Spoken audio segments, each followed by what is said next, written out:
ten trend bude pokračovať tak ako teraz, hrozí to najhoršie. Vy len strašíte, celý svet sa k nám pridá, my sme tí, ktorí nastavujú trendy, nás budú počúvať, my sme ekonomická sila, ktorá diktuje pravidlá. Prečo sme sa dostali na kontinente, ktorý mal byť proste zdrojom inovácií a bohatstva a mohol byť, prečo sme sa dostali do stavu, že musíme zatvárať fabriky Audi?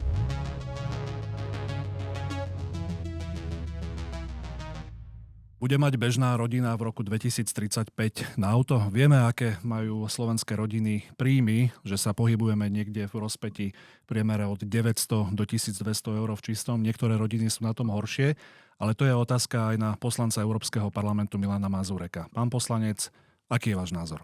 Bojím sa, že jednoducho nie. Ak ten trend bude pokračovať tak ako teraz, hrozí to najhoršie. Spoločne s Marcelom Jancom vítame teda poslanca Európskeho parlamentu Milana Mazureka za Hnutie Republika. Ďakujem veľmi pekne za pozvanie, vážim si to, cením a teším sa na reakcie našich divákov. Ďakujem pekne. Ja chcem aj na úvod spomenúť, že my sme oslovili aj viacerých poslancov Európskeho parlamentu.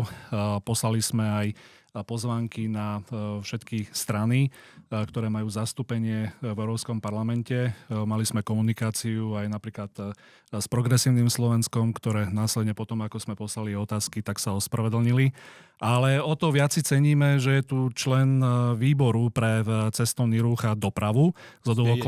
Asi ako jediný. Čo za strašné otázky ste im poslali, páni? Veď to znie príšerne, že sa zľakli otázok. Také ako vám, úplne rovnaké, také ako vám sa budeme pýtať proste ohľadom slovenských motoristov. Politici sa boja otázok. Kam sme sa to dostali?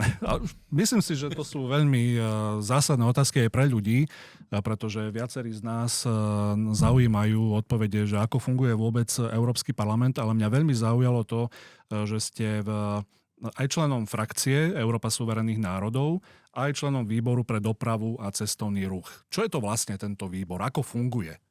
No ten výbor pre dopravu a cestovný ruch je veľmi zaujímavá, veľmi dôležitá inštitúcia. Ona sa venuje všetkým formám dopravy. Od tej základnej automobilovej pre bežného občana, cez tú nákladnú až po tú lodnú, riečnú, námornú, no a samozrejme aj leteckú. A letecká doprava je veľmi veľká téma v Európe. A dovolím si povedať, že podľa mňa až kľúčová téma toho výboru, že väčšina tých debat sa venuje práve pasažierom, ich právam, otázkam meškania, náhrad a podobne, čo nie je zlé. Samozrejme, nech tí pasažieri majú čo najviac tých práv. No ale keď sa potom bavíme o nejakej námornej a riečnej doprave, tak tamto Slovensko hrá také tie menšie husle. My neriešime ani rybolov a veľké tie otázky, ktoré rieši napríklad Francúzsko, Španielsko, ale aj Nemecko a Poľsko, ktoré majú veľké prístavy. No a pre mňa bolo kľúčové, keď som si vyberal komisie, v ktorých by som teoreticky chcel pôsobiť, aj ten výbor pre dopravu bol jednou z možností a som rád, že som sa tam práve dostal, lebo mi vadí, kam smeruje celá tá zelená politika Európskej únie. Tento výbor má teda napríklad na starosti aj také veci, že sa prijímajú teda zákony alebo návrhy, ako bol nedávno našťastie teda zamietnutý, že teda vozidla na 10 rokov musia absolvovať každý rok STKčku. To prechádza cez váš výbor? Prechádza to aj cez ten výbor. Ten výbor má v tomto aj poradné a odporúčacie stanovisko. Tieto veci boli schválené už v minulom období, samozrejme. Ono to trvá, ten legislatívny proces sa naťahuje. Niekedy je to rýchle, niekedy to trvá aj celé dlhé roky. Schválili ste to? No, na výbore to predtým museli schváliť, keď to išlo potom aj do Európskeho parlamentu. A to ste neboli v ňom ešte teda? Nie, to muselo byť v tom minulom volebnom období, lebo ten dopad tej legislatív, on neprebieha okamžite. Že keď sa niečo schváli v Európskom parlamente, potom doba účinnosti, doba implementácie, to všetko trvá. Aj tu kolega Svrček má asi skúsenosti z slovenského parlamentu, keď sa implementovali rôzne legislatívy príjmané z Európskeho parlamentu. No a takýmto spôsobom sa na výbore schvaľujú rôzne veci. Napríklad, poviem teraz úplne kľúčový konkrétny moment, veľmi nedávno, asi mesiac dozadu, klimatický zákon. Klimatický zákon musel prejsť aj cez výbor pre dopravu a neprešiel. Neprešiel asi o 2 hlasy, naše hlasy, čím sa hrdo chválim. To som sa chcel opýtať, že aké má vôbec postavenie ten poslanec alebo člen výboru. Predpokladám, že tých členov je asi okolo 30, 40? 46 konkrétne. 46. Predpokladám, že sú rozdelení nie podľa štátov, ale podľa frakcií. Podľa frakcií. Tak a zhodou okolností vy ste jediný zo Slovákov, čiže vidíme napríklad aj na tomto hlasovaní, že má asi dôležité postavenie tento člen výboru, že vie v podstate rozhodnúť o tom, že aká legislatíva prejde alebo neprejde. No podľa mňa tento moment je silný, že neviem, či sú viaceré takéto výbory celkovo v Európskom parlamente, kde je naozaj len jeden zástupca Slovenskej republiky. Ja som tam jediný a ten tiež moment, že ako sa to delí podľa štátov. Ľudia sa pýtajú, koľko tam máš Poliakov, koľko tam máš Rumunov. Ono to nie je až tak dôležité v tom Európskom parlamente, lebo vy tam môžete mať progresívneho Slováka a vlasteneckého, normálne rozmýšľajúceho Francúza z môjho pohľadu. To sú tie moje politické názory, že dôležitejšie sú tie frakcie ako také. Aktuálne to funguje tak, že naše frakcie, ktoré mne sú najbližšie, to znamená Patrioti a ECR, teda Európa konzervativistov a reformistov, k nám, my sme zase Európa suverénnych národov, ľudia sa v tých názvoch strácajú. Samozrejme je. Áno. Tak tieto frakcie máme menšinu. Keď sa ale zráta frakcia EPP, to sú tzv. Ľudovci, tí tzv. Kresťanskí demokrati, bývalá Merkelovej strana a podobne, v Nemecku tam má hlavné slovo, tak zrazu máme väčšinu. A tak to bolo aj v prípade toho hlasovania o klimatickom zákone, kedy je skutočne rozhodli 2 hlasy. A ten klimatický zákon bol dôležitý, lebo tam sa jasne hovorí, že my potrebujeme do roku 2050 znížiť emisie, všetky emisie, o 90%. To znamená za mňa, ako keď sa snažím na to pozerať triezvo, no likvidáciu nášho priemyslu. A to je jedno, či automobilový priemysel, oceliarsky priemysel, akýkoľvek priemysel v podstate, ako znížime emisie o 90%. A oni si to nastavili. Kto toto navrhuje a aká je možnosť, ja sa spýtam hneď takú podruhú otázku, aká je možnosť slovenského europoslanca za to bojovať? No, navrhuje to samozrejme Európska komisia. Oni majú aparát, ktorý číta asi 35 000 úradníkov, pričom teraz to ide na budúci rok navýšiť o ďalších 2 500 úradníkov. 35 000? To je Európska komisia. Aký je priemerný plat takého euroúradníka? Viac ako 8 000 eur v čistom. No a hovoríme o priemernom plate, hej, a tie sféry sú rôzne. Tam europoslanec je nič oproti tomu, ako oni majú tých ľudí zaplatených.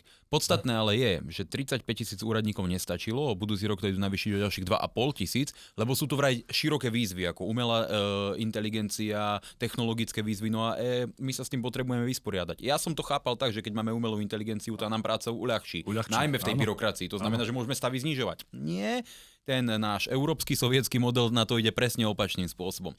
No a od nich prichádzajú tieto legislatívy z týchto armády úradníkov a hovoríme o komisii. Parlament je ďalšia iná kapitola a nehovoriac ešte o Európskej rade, tam má ďalších pár pekných tisícok. Čiže Európska komisia prichádza s týmito návrhmi, aby realizovala svoj program nejaký, v rámci ktorého pracujú ako vláda. No a potom sú tí spravodajcovia, jednotliví europoslanci, ktorí na tom pracujú, potom sú shadow reportéri, to sú tí tieňoví spravodajcovia, ktorí akože majú kontrolovať ten obsah, ale tí sú vždy z minoritnej frakcie, tí veľa nezmôžu, ale môžu kontrolovať ten proces, byť na tých rokovaniach, keď sa vyjednáva nejaký kompromisný postup a podobne.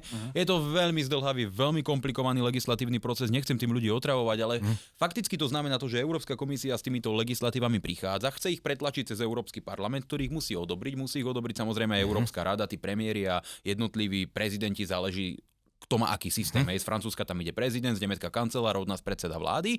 No a následne to potom musia povinne implementovať jednotlivé členské štáty. A oni prichádzajú s týmito nápadmi, že ideme zachrániť tú planétu. Takže v Európe zničíme priemysel, no a ostatný svet bude pozerať, oni sa tam asi načisto zbláznili. Ale tam už zachránili planétu. Lebo oni žijú v predstave, že atmosféra je asi nejak oddelená nejakým zvláštnym spôsobom. Lebo správne ste podotkli, že tie ostatné štáty, tie superveľmoci ako Čína a hlavne teraz Čína, ale aj Spojené štáty americké, si dávajú záležať na tom, aby produkovali obrovské množstvo energií, lebo energie sú kľúčové pre priemysel, pre výrobu, pre armádu, pre každý jeden rozmer a hlavne aj pre tú umelú inteligenciu, ktorá je budúcnosť. Teraz, no a dnes vieme, že Čína už má tuším 1200 uholných elektrární na svojom území. 1190. Otvára ďalšie. Otvára ďalšie. Oni budujú, áno, aj energie z obnoviteľných zdrojov, tam, kde to má zmysel, niekde na púšťach alebo vyprahnutých oblastiach, stavajú tie solárne pány. Oni kombinujú všetko, ale oni neriešia emisné dopady, oni riešia efektivitu. A v tom je ten prístup iný. Teraz ma napadá taká otázka, keď sme sa tu bavili presne o tej poslednej legislatíve, ktorá neprešla, o klimatickom zákone. Je nejaký taký legislatívny návrh, ktorý bol veľmi dôležitý, ktorý bol prerokovaný v poslednom období presne v tomto výbore a kde sa napríklad ukázala aj vaša pozícia? Napríklad boli ste v minulosti spravodajcom nejakej takejto legislatívy? V týchto prípadoch ešte v týchto konkrétnych som nebol spravodajcom, pretože za prvé sme v tom Európskom parlamente ešte krátko, za druhé naša frakcia je najmenšia. Kolega Volker Schnurbusch z Nemecka, ktorý je naozaj schopný, inteligentný človek, on dostal jednu pozíciu spravodajcu, tieňového spravodajcu, ale v tomto prípade to nie je pre človeka ani dôležité byť spravodajcom na tých konkrétnych legislatívach, lebo ten jeden poslanec tam môže napísať čokoľvek. Napríklad môj kolega bol spravodajcom v otázke dovozu obilnín do Európy z Ukrajiny. My sme potrebovali v rámci Európskej únie predĺžiť nejakú výnimku pre dovoz produktov z Ukrajiny a Slovenská republika vtedy bola, a to bola aj oficiálna pozícia vlády, a nielen Slovenska, ale aj Poľska, že sme proti, pretože to diskriminuje našich poľnohospodárov, diskriminuje to našich výrobcov, pekárov a tak ďalej. Búrila sa celá odborná verejnosť, ktorá s tým súvisela. No a ja som zastával jednoznačnú pozíciu, že jednoducho nie, my nemôžeme takto otvoriť náš trh a tým pádom poškodzovať našich vlastných producentov. Vtedy nás útočili, že sme ruskí agenti a podobne. Lenže ten náš spravodajca z našej frakcie tam napísal práve túto pozíciu. No a čo urobili ostatní europoslanci? No pozmeňujúcimi návrhmi mu to zmenili a nakoniec jeho meno ako spravodajcu bolo napísané pod úplne opačnou pozíciou a povedal, no na čo ja som mal byť spravodajcom, keď nakoniec ja som ešte spojený s legislatívou, ktorá ide priamo do rozporu s mojimi záujmami. Čiže má zmysel byť spravodajcom, no ale keď ten človek súčasťou väčšiny, ktorá niečo presadí. Nie, takže ja si tam napíšem, čo chcem ako spravodajca a potom mi to tí europoslanci otočia na niečo opačné. Keď tak vás počúvam, tak aká je šanca presadiť? Hej, keď sa, dajme tomu, pripravuje takýto nevýhodný zákon, návrh, alebo ja neviem, legislatívna úprava, ťažko povedať, čo konkrétne, dajme teraz, či tá STKčka, či tá ETS2, emisné normy na auta. No ono je to veľmi široká otázka, ale rozumie jej, pretože ľudia majú často pocit, že no ale to je všetko beznádejné, vy tam nič nezmôžete, oni stále majú tú väčšinu. Lenže doba sa mení. Keď sa vezmem, alebo keď sa pozriem rok a pol späť do minulého volebného obdobia, tak europoslancov, ktorí uvažovali podobne ako ja, tam bolo približne 70 až 90. Dnes nás je 200. 200 je už skoro tretina Európskeho parlamentu z tých 720, no menej ako tretina, ale jednoducho je to o mnoho výraznejšie. A prečo je to tak, že narastá ten počet? No treba sa na to pýtať, že asi sú ľudia nespokojní s tými európskymi politikami, o ktorých tu teraz hovoríme. No a na podklade toho reagujú aj tie najväčšie frakcie. Práve to EPP vidí, že asi robíme niečo, čo sa ľuďom nepáči, keď volia ľudí, ktorí idú tvrdo proti nám. A na podklade toho zase vznikajú ďalšie rozhodnutia. A v niekoľko príkladov hneď poviem z fleku, kedy naše pozície úplne rozhodli. Pred pár týždňami sme schválili legislatívu, ktorú pracovne nazvali Omnibus. Tá sa týkala výrazného zvolnenia rôznych Green Dealových požiadaviek na výrobu a celý proces a logistiku, ktorá sa mala týkať každej firmy nad 500 zamestnancov, ktorá mala mať rôzne certifikáty na to, že ten výrobok, ktorý používa, prešiel ekologickým procesom, že nie je z oblastí, ktoré odlesňovali alebo sa týkali výrubu lesov v nejakých, proste obrovské množstvo papierov, pečiatok, byrokratických pravidel, ktoré mali kontrolovať zase obrovské množstva úradníkov, každý štát mal vytvoriť národnú autoritu, ktorá bude oprávňovať, že to vyrábaš ekologicky, že spĺňaš emisné normy, limity. Strašná záťaž pre priemysel. Tie firmy by museli nabrať obrovské množstvo nových ľudí, stalo by to peniaze a hlavne spomalilo by to celý ten proces. Hlavne proces inovácií oproti štátom, kde to nemajú.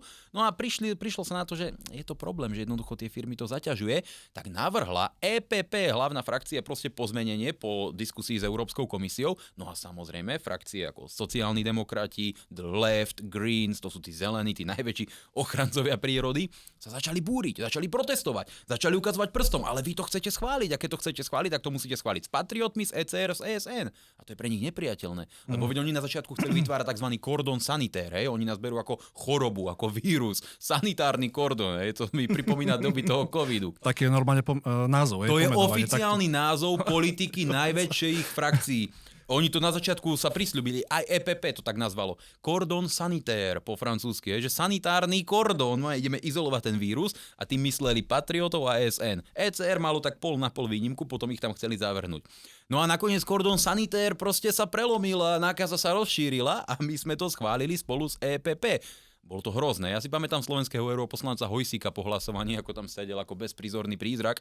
Strašné to bolo pre nich. No a my sme to zjemnili. Nakoniec tie pravidlá ostali len pre tie najväčšie globálne korporácie s armádou ľudí, ktoré si môžu dovoliť ich plniť. Ale to bola obrovská prehra. Teraz sa debatuje o zvolnení pravidel pre zákaz spaľovacích motorov. Bol návrh o odlesňovaní. Zase prešiel o niekoľko desiatok hlasov práve našej frakcie, ktorá posilnila to, že sme odložili túto legislatívu. Potom máme iné témy. Sú témy geneticky modifikovaných potravín. My sme zablokovali len za posledný týždeň 4 nové geneticky modifikované potraviny. To som sa chcel opýtať napríklad cez ten výbor, ktorého ste členom. Tam prechádzajú len legislatívne návrhy alebo sú predkladané, ktoré sa týkajú dopravy a cestovného ruchu. Áno, to je všetko. Čiže napríklad Mercosur a takéto veci, to sa vôbec neprejednáva na výbore, ale ide to potom do pléna, do Európskeho parlamentu. Nie, na to sú samozrejme iné výbory. Častokrát tá legislatíva má širší záber, že môže byť prerokovaná na rôznych typoch výborov a niekedy to býva tak, že rokujú spolu výbory. Častokrát býva spoločné rokovanie a hlasovanie výborov ENVI, to znamená pre životné prostredie, a výboru pre dopravu, lebo to spolu súvisí. Keď obmedzujeme niečo na riečnej doprave alebo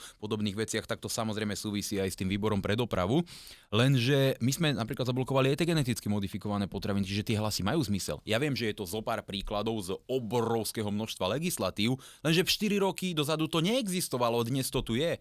A preto ja tým ľuďom dávam nádej stále, že vďaka tomu, že ste voliť išli, dnes tá situácia je. Aj tie 2 hlasy na tom výbore pre dopravu zablokovali klimatický zákon a spôsobilo to obrovské množstvo komplikácií. Doslova, že nasypalo piesok do toho súkolia ozubených kolies, vďaka ktorému sa to spomalilo. A keď to pôjde týmto smerom, keď budeme verejne o tom hovoriť, komunikovať to, vytvárať ten tlak, ktorý oni cítia, lebo iba na podklade toho verejného tlaku a straty voličskej podpory takto konajú, tak sa to postupne bude otáčať, otvárať sa tie dvere a nakoniec po ďalších eurovoľbách to môže byť kľudne úplne naopak. Ale aby sme sa ešte vrátili teda, lebo my sme si mysleli, tak trošku ste nám to teraz ozrejmili, že asi je to tých frakcií, alebo my sme si vlastne v minulých podcastoch tak mysleli, že je to skôr o spájaní nejakých národných poslancov. Napríklad táto ETS 2, veď to nie jeden ekonóm sa vyjadril, že najviac na to doplatia krajiny strednej a východnej Európy. Logicky, lebo však cena tej povolenky je rovnaká či pre bohatého Nemca, či pre chudobného, ja neviem, Slováka, Rumúna, Bulhára.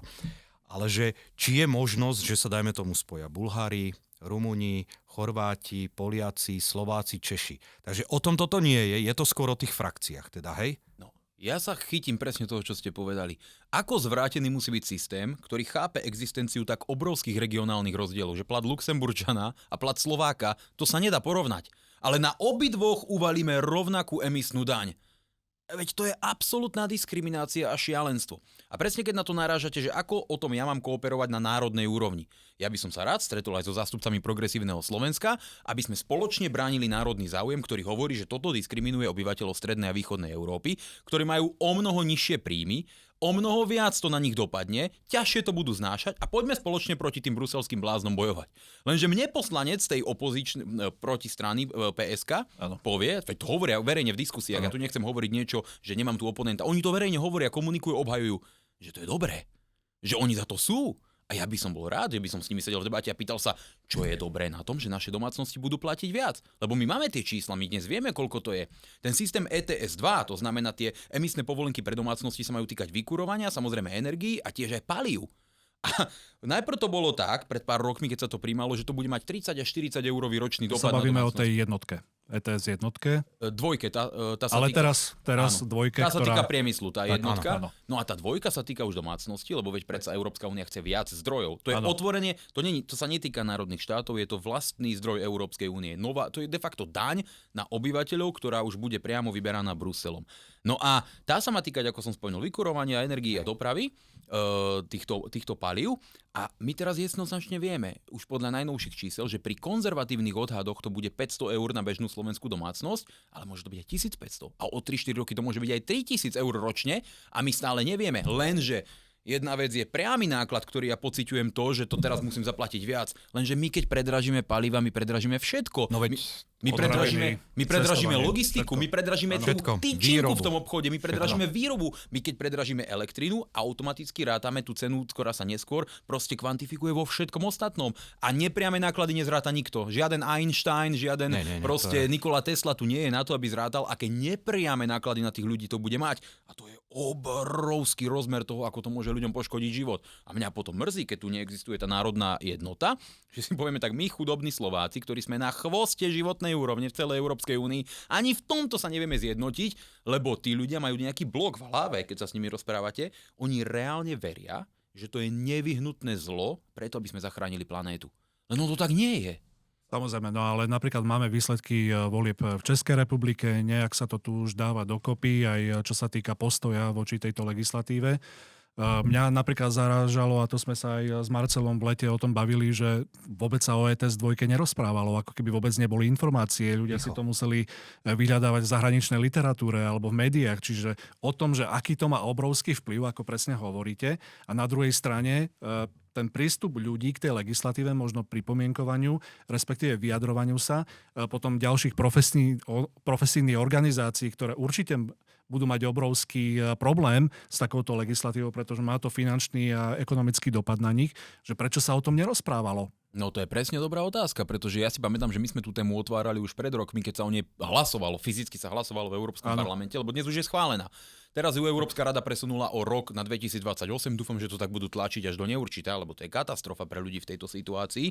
Tam je ročné prechodné obdobie? Posunuli, hej? Teraz to z 2027. presunula nie Európska rada, ale Rada EÚ, bola to Rada ministrov, ktorá to presunula o rok na 2028. Že malo to začať platiť od 27 od januára, bude platiť od 28. Uvidíme, čo sa bude diať neskôr. Ale všetci vidia, že je to problém. Už len to, že to posunuli, ukazuje, že je tu fakt veľký problém.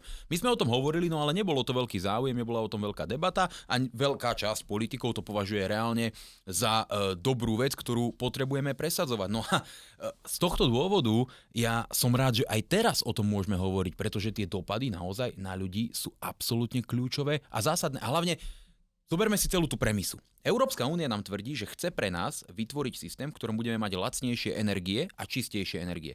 Preto nám najprv predraží energie, zoberie od nás peniaze, aby mohla investovať do lacnejších energií. Hej? Akože ja som mu zažil rôzne logické procesy myslenia, ale tu mám nejaký zádrhel. Tak ja ti urobím tvoje energie drahšie s cieľom urobiť ti energie lacnejšie. Že oni vlastne vyberú peniaze do tzv. Sociálneho klimatického fondu, ten má byť 800 miliárd eur ročne. To je sen. Kto bude riadiť ten fond, Elon Musk sa môže skryť s tými 700 miliardami, čo teraz má, že má majetok. To bude niečo neuveriteľné. To bude proste Eldorado. No a on bude rozdávať. Tu postavíme solárne panely, tu postavíme veterný park, tu urobíme nabíjačku. No, len tu vám do toho skočím, ale práve to nie len jedna skrivadlivosť je v tom, že teda cena tej emisnej povolenky je, ako sme povedali, pre bohatého Nemca, Luxemburčana rovnaká ako pre chudobného Slováka, Rumúna, Bulára. Ale mňa tam zaujala iná vec, že koľkože my tu vyprodukujeme toho slnka v úvodzovkách alebo vetra v porovnaní s nejakým Španielom, hej, slnečným, alebo niekde v severnom Nemecku alebo Dánsku, kde teda ten vietor fúka. To je ďalšia vec. Zaoberal sa týmto niekto? Ale vrátim sa ešte k jednej veci. Keď ste toto hovorili, že oni tomu veria. No ja som počul, práve preto sme chceli aj tú druhú stranu zavolať sem do diskusie a opýtať sa. On presadzoval, že to je dobrá vec, ľudia, že budú dotácie na tie tepelné čerpadlá a tak ďalej, ako takisto elektromobily. Nuž, ale čo sme tým dosiahli? Vidíme, ako dopadajú naše automobilky. Volkswagen prvý raz v histórii ide zatvárať továreň. Výrazne sa nám tu presadzujú čínske automobilky. Možno by nás zaujímalo teda z toho motoristického sveta, ako toto vnímate. Že my si tu vlastne pílime vetvu pod sebou a cestujete po tom svete. Ako toto vnímate? Kde je pozícia tej Európy? Kde bude pozícia tej Európy možno o 10 rokov?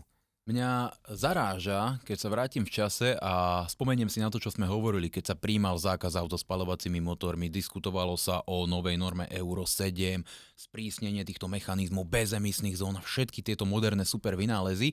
My sme hovorili, ale veď vy ničíte priemysel. Vy to nemôžete robiť, vy nemôžete to nekonečne zvyšovať cenu emisných povoleniek pre priemysel, vy nemôžete prichádzať s novými a novými zákazmi, obmedzeniami, byrokratickými nevyhnutnosťami, veď to predraží proces, spomalí to inovácie, zabrzdí to Európu a predsa my vieme, že proste prirodzene sa tie inovácie potom presunú niekde inde, do Číny, do Ameriky, tam, kde sa proste takto obmedzovať nebudú. Hovorili, vy len strašíte, celý svet sa k nám pridá, my sme tí, ktorí nastavujú trendy, nás budú počúvať, my sme ekonomická sila, ktorá diktuje pravidlá.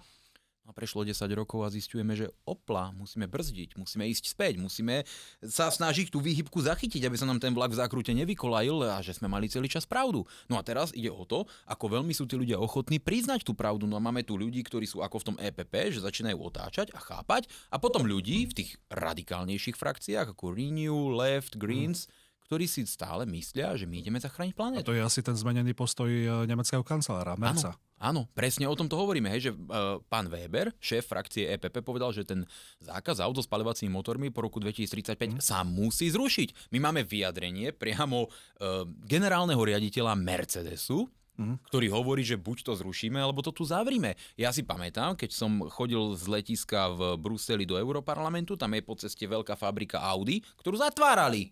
Prečo v Európe zatvárajú fabriku Audi a prepúšťali 2000 ľudí? Tam boli veľké protesty tých Belgičanov. Prečo sme sa dostali na kontinente, ktorý mal byť proste zdrojom inovácií a bohatstva? A mohol byť, prečo sme sa dostali do stavu, že musíme zatvárať fabriky Audi? Veď Audi je super auto, malo to proste jednoducho distribuovať do celého sveta, ale nie. prevážujú čínske automobily.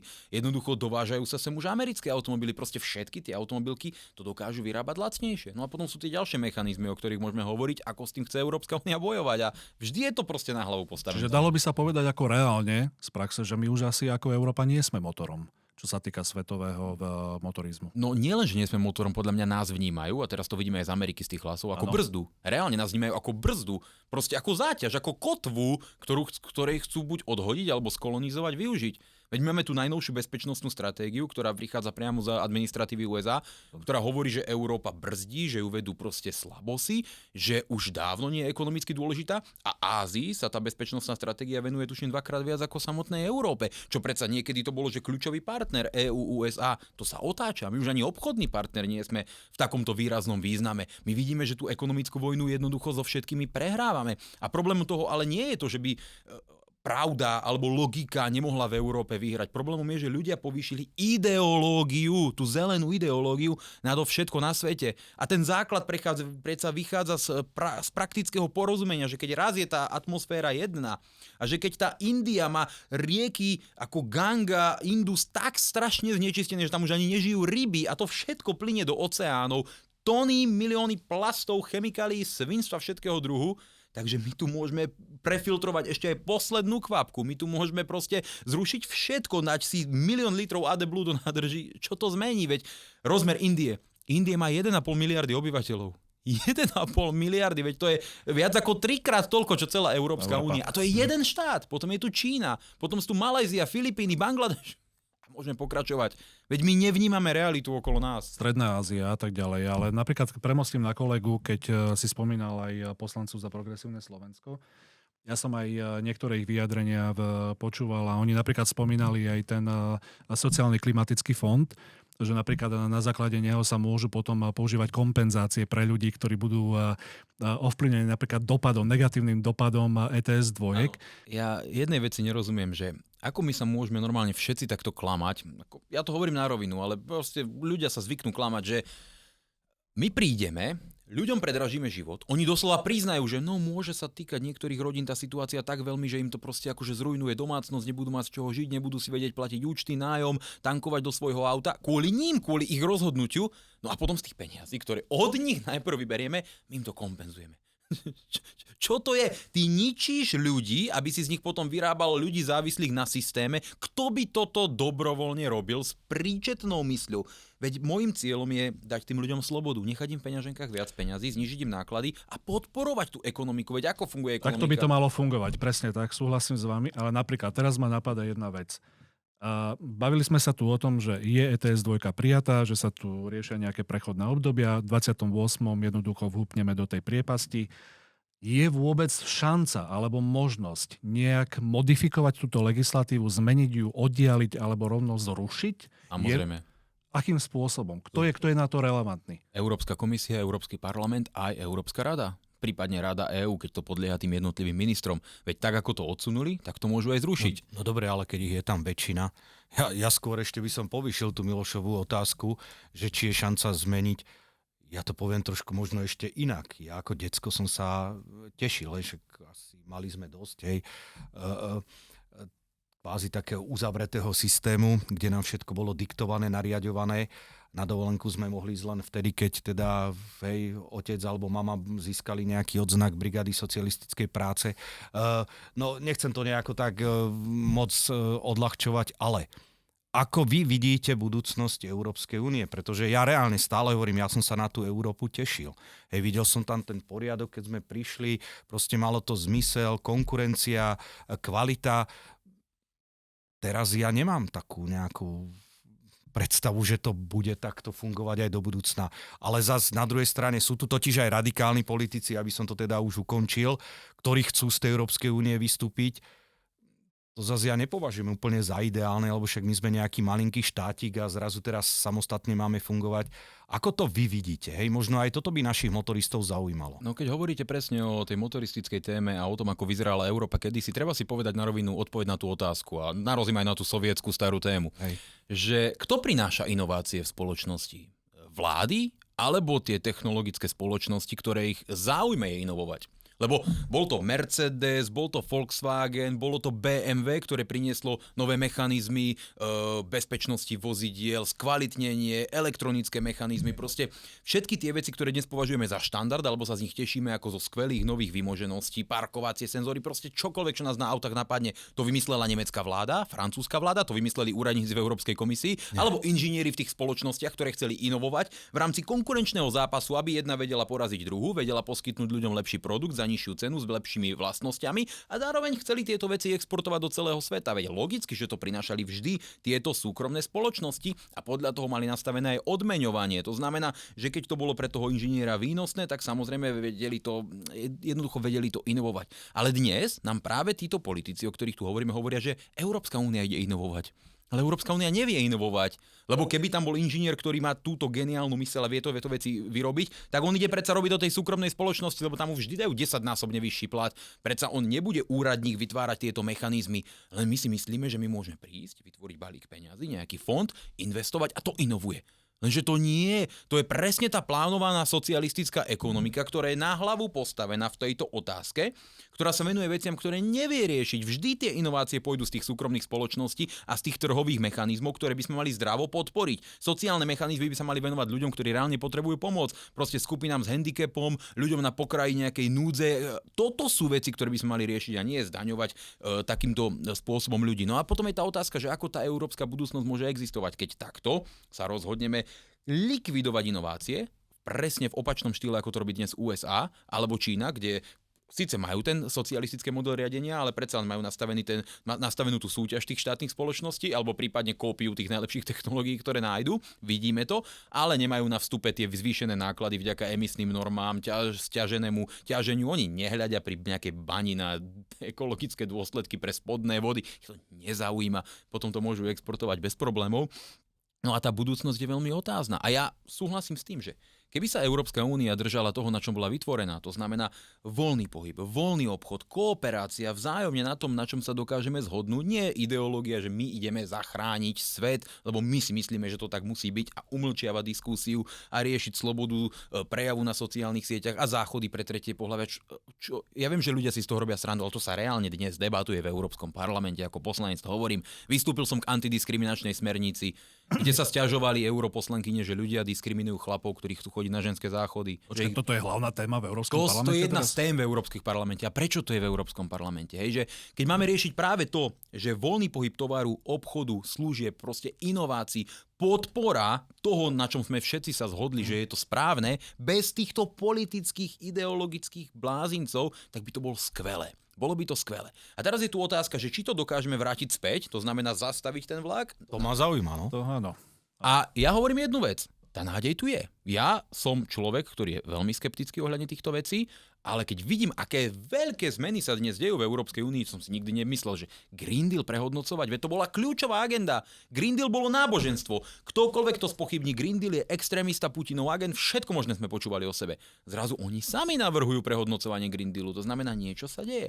A deje sa to, že sa začína tá politika otáčať. Obrovským posunom bol samozrejme zvolenie Donalda Trumpa. To bol úplný že game changer, ako sa hovorí. Zmena pravidiel hry, zmena paradigmy, lenže dnes vidíme aj výsledky tých volieb. Bavili sme sa o tom, že riešia prečo v Nemecku tvrdo euroskeptická strana je prvá v prieskumoch. Prečo je tvrdo euroskeptická strana prvá v prieskumoch vo Francúzsku? Prečo tento náraz vidíme vo Veľkej Británii, aj keď nie sú členmi? Prečo všade vidíme úplne ten istý náraz? Lebo ľudia to cítia. Aj na tých zvýšených nákladoch, aj na bezpečnosti vonku, aj na tom svojom vozovom parku, ktorý môžeme prebrať, aj na tých cenách, na všetkom. A preto my kľudne môžeme dojsť do stavu, že po ďalších európskych voľbách nás bude viac.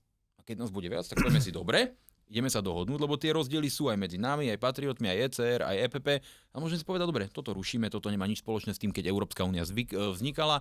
Do tohto by Brusel nemal sa jednoducho kafrať, nemal by sa tomu venovať a poďme riešiť to, na čom bola vybudovaná. Ono sa to reálne legislatívne dá. Takže ste, aj keď reálni, ale stále ešte optimista, že je možné to zmeniť. No minimálne je úlohou každého politika v mojej pozícii, ktorý má tieto názory, urobiť všetko preto, aby sa to stalo. Keď sa to nepodarí, tak sa to nepodarí, ja neviem. Ale presvedčený som o tom, že robiť všetko preto, aby sa to podarilo. A otočilo má zmysel. Lebo fakt, keby mi povedali, že my o 2 hlasy zablokujeme klimatický zákon na výbore, by som povedal, to je pekný sen. A to sa stalo.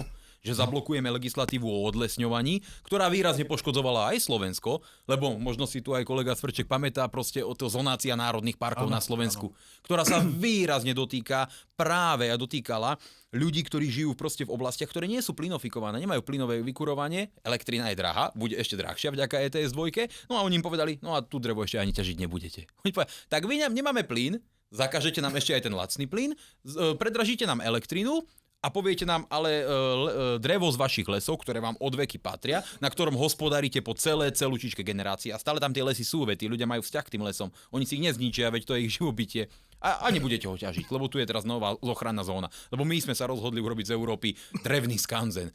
A teraz povedia tí ľudia, a čo máme robiť? No veď si kúpte drevo tam, odkiaľ sa môže doviesť, od 100 kilometrov najbližšie. No ale to drevo bude drahšie. No tak máme klimatický fond, prispiejeme vám. To je ako keby sme začali stavať dom od strechy. To nikto normálny nerobí. Nejaký úradník alebo nejaký politik proste rozhodne o tom, že sa budú dodržiavať technologické štandardy a emisné štandardy, ktoré fyzikálne nie sú možné dosiahnuť. My keby sme úplne zastavili tú dopravu, my aj takto planetu podľa týchto ideologických konceptov nijak neovplyvníme. Nijak.